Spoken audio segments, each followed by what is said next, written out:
From KVUE News in Austin, you're watching Texas This Week with Ashley Goodo.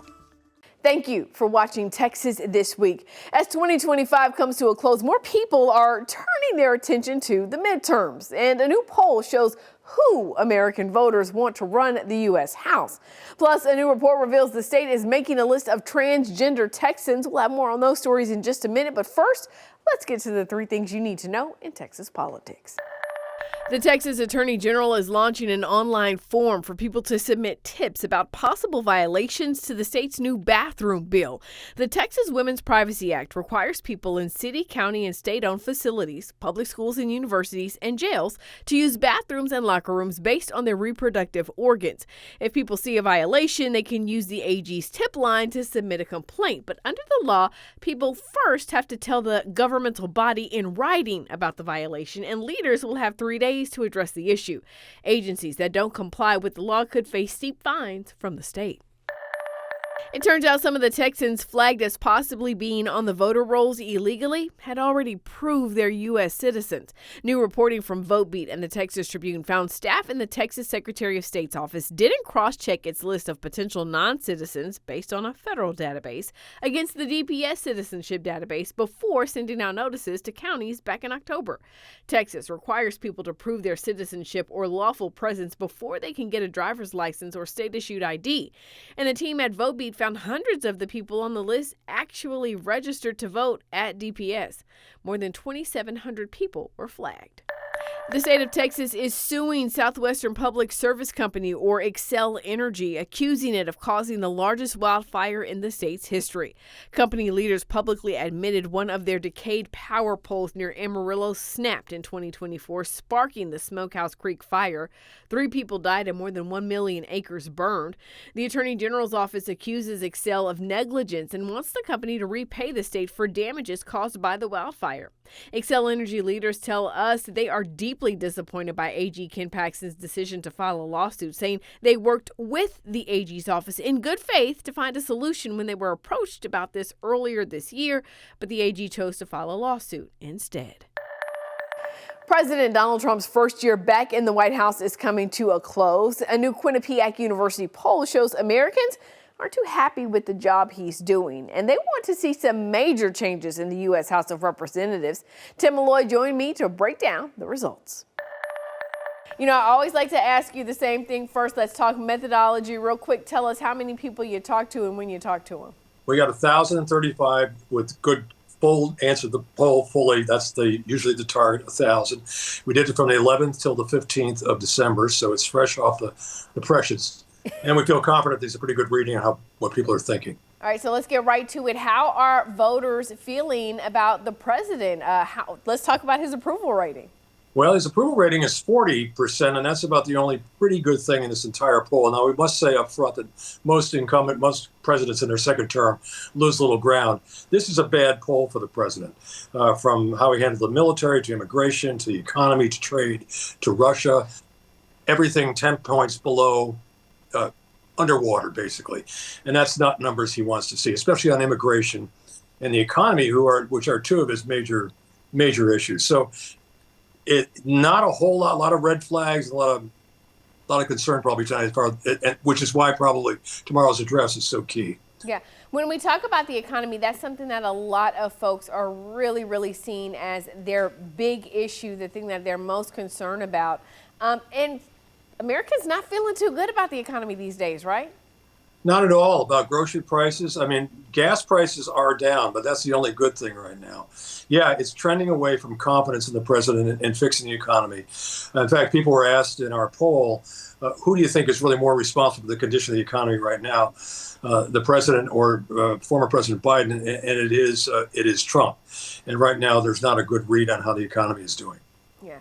You know, one of the things that I also thought was really interesting, especially as we look forward to the midterm election, is how people are feeling about their political parties in terms of Republicans and Democrats and how those lawmakers are performing on Capitol Hill. Talk to us about some of those numbers.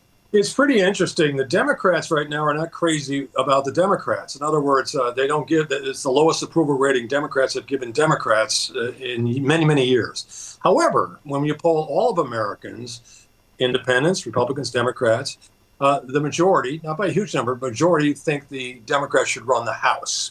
So that speaks to an overall feeling of malaise as far as the Republican Party's performance right now. So it's very interesting. I've never seen this before. They don't think they're doing a good job at all, but they want them to run the show. That's really interesting compared to when you look at the Republicans and how people are feeling about Republicans, particularly how Republicans are feeling about Republican lawmakers. I mean, their numbers completely different from what Democrats are saying. Republicans are doing okay with each other. You know, there's a little squabble going on, a little family squabble over the holidays for the Democrats right now. Yeah. Speaking of how people are feeling, I do want to ask you this about the president's use of power. You guys asked folks how they feel about the president, whether or not they think he is overstepping. Talk to us about what they said.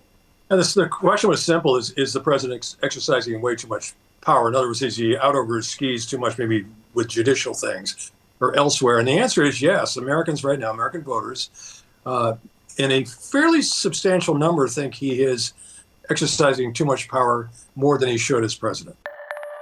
So talk to us about what kind of sparked you to even put in a request for this. Sure.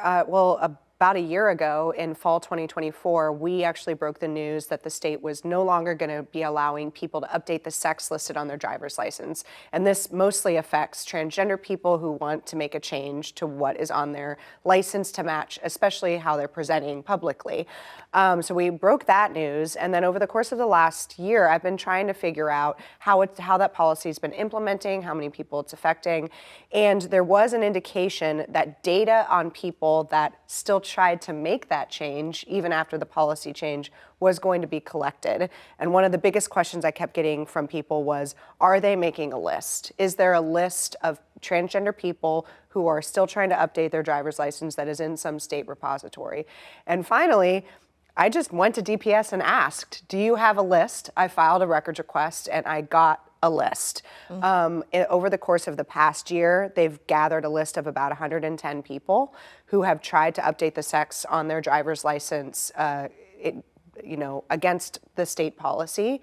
The list we got didn't have names on it, but it had the dates that those requests were made.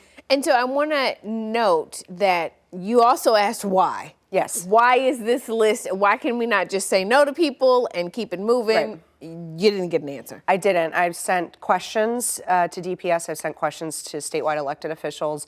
And then I also tried to find the answer through records requests. I filed for memos, policy descriptions, email communications with the word transgender. And I got some records back, but none of them really answered the question of why are they keeping this list and what do they intend to do with it, if anything? This obviously is causing concern among some people. Yes, it is. We've seen a lot of state laws passed in recent years that restrict the rights of transgender people, including this year there were a couple of new laws passed about basically they codified this change they made into law. And then we also saw the bathroom bill, which has been debated for many years in the state, passed. So people who use a public restroom in a public building or park or a library, they should be using the restroom that matches their reproductive organs, is how it's phrased. And I think the concern among trans activists right now is how they're going to implement that.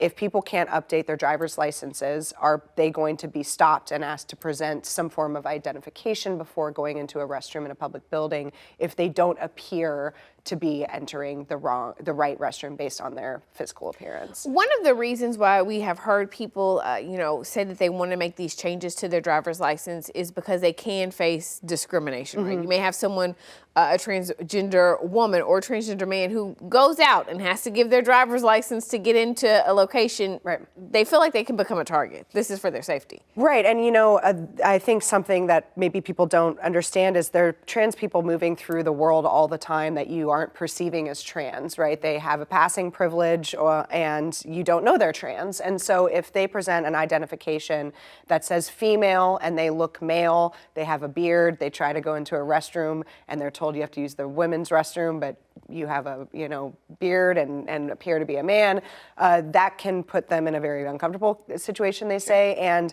there have been instances in other states of violence being perpetrated against people who may look like they're entering the wrong restroom. And so there's a lot of questions open about how these new rules are going to be implemented, and whether we might see any discomfort there locally. You can find Lauren's full report at KUT.org. That's Texas This Week.